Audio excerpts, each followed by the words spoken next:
మంచికి చెడుకి భోజనాలు చేస్తున్నా, కొండెక్కుతున్నా, దర్శనానికి పెడుతున్నా, పడుకుంటున్నా, లేస్తున్నా, దుస్వప్నం వచ్చినా, ఏది జరిగినా గోవిందనామమే చెప్తాం. అంత గొప్పదైన గోవిందనామం. ఇప్పటికీ ఎక్కడైనా ఎవరైనా గోవిందా అంటే భగవంతుడు ఉలిక్కి పడతట. 7 రాత్రులు 7 పగళ్ళు కష్టపడి రండి కాపాడతానని నేను ప్రమాణం చేసి సంపాదించుకున్న నామం. ఎవరో ఈ నామాన్ని పలుకుతున్నారని ఉలిక్కి పడతట. అంత గొప్పదైన గోవిందనామం నిజానికి కృష్ణుడికి రావడానికి కారణం గోవుల్ని రక్షించడమే. గోవుల్ని రక్షిస్తే గోవింద అన్న నామం వచ్చింది. ఆ గోవింద నామం మనకి సులభమై ఎప్పుడూ భగవంతుని యొక్క కటాక్షమును పొందడానికి కారణమైంది.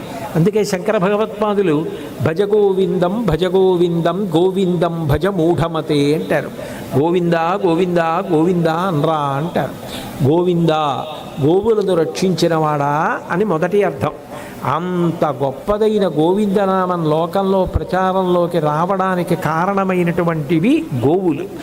నిజంగా ఆ రోజున గోపాల బాలురు, గోపకాంతలు, ఆవులు, దూడలు అంత వర్షం పడుతున్న ఏ బాధ లేకుండా అంత సంతోషంగా కృష్ణుడి పాదాల దగ్గర ఉన్నాయి. 7 రాత్రులు 7 పగళ్ళు హరిదోర్దండముగాను గొబ్బ శిఖరం బాలంబి ముక్తావళుల్ బరగంజారుడితోయ బిందువులు గోపాలంగనాపాంగహాసరుతుల్ రత్నచయంబు కాగా అచల ఛత్రంబు శోభిల్లిత తిరిబిద్దుర్మద బంజయై సులభిరాక్లిన్న ప్రజారంజియై అంటారు. ఆ కృష్ణుడి యొక్క చెయ్యి కర్ర, ఆ పైన ఉన్నటువంటి కొండ గొడుగు, పడుతున్నటువంటి నీటి ధారలు ముత్యాల జాలు, గోపకాంతల యొక్క నవ్వులలోంచి వచ్చేటటువంటి కాంతులు, దానికి అలదినటువంటి రత్నాలు, అంత గొప్పగా గోవర్ధనోద్ధరణం చేశాడు. అటువంటి గోవిందనామం వచ్చిన ఆ పద్యం, గోవర్ధనోద్ధరణం, ఆ వర్షం పడుతుండడం, అప్రసన్నుడైన ఇంద్రుడు, అన్ని ఆవులు దూడలు అన్నిటినీ బాలకృష్ణుడు నవ్వుతూ వ్యత్యస్త పాదారవింద అన్నట్టుగా కాలు మీద కాలు వేసుకొని నిలబడి గోవర్ధనోద్ధరణం చేసిన పరమ పవిత్రమైన చిత్రాన్ని ప్రతిరోజు చూసి నమస్కరించి గోవిందా అని ఒక్కసారి ప్రదక్షిణం చేస్తే విశేష ఫలితం గోవుల వైపు నుంచి, గోవిందుడి వైపు నుంచి కూడా కలుగుతుందని ఇటువంటి చిత్రాన్ని తయారు చేయించి పెట్టడం జరిగింది. కాబట్టి గోవులను రక్షించి గోవిందుడగుట. దీని తరువాత చిత్రానికి వచ్చేటప్పటికీ గోవిందనామం తర్వాత మహాస్వామి వారి యొక్క గో సంరక్షణ.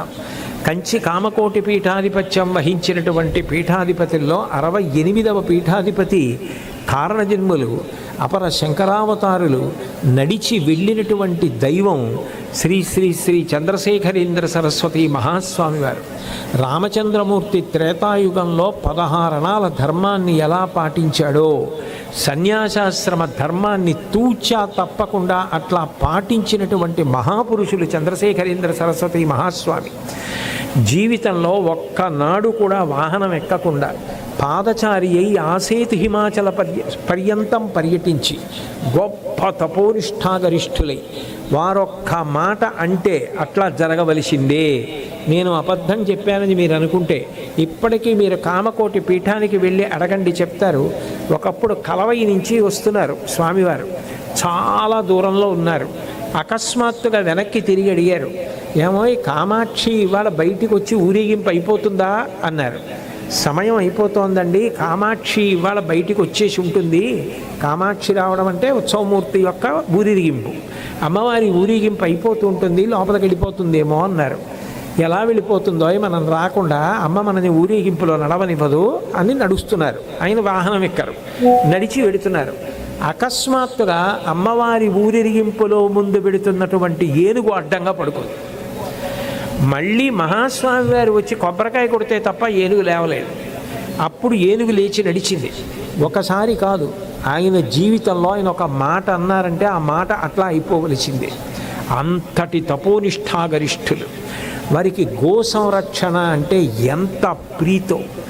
99 సంవత్సరముల వయస్సు దాటిపోయి శతవర్షీయులై 100 సంవత్సరముల వయసు వచ్చిన తర్వాత కామకోటి పీఠంలో ఒక పాక వేయించుకొని పక్కన ఆవుని కట్టించుకొని ఉండేవారు.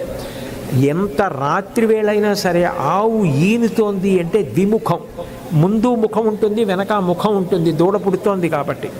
భూప్రదక్షిణంతో సమానమని అప్పుడు ప్రదక్షిణం చేసి ఎంత రాత్రి అయినా సరే 100 సంవత్సరముల వయసులో కూడా దానికి బియ్యం బెల్లం తినిపించి దూడ పుట్టిన తర్వాత పడుకునేవారు.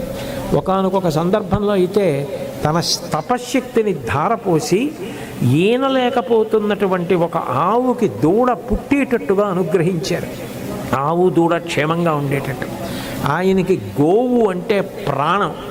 ఆయన అలా వెడుతుండగా ఎక్కడైనా గోవు మూత్రం పోస్తోందనుకోండి, మనమైతే ఇలా చల్లుకుంటాం, ఆయన వెంటనే వెళ్ళి ఆ గోమూత్ర ధార కింద కూర్చునేవారు.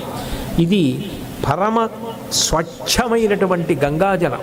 ఇవాళ నన్ను గంగమ్మ అనుగ్రహించింది, నాకు గంగా స్నాన ఫలితం అని చెప్పి గోమూత్రం దగ్గర కూర్చునేవారు.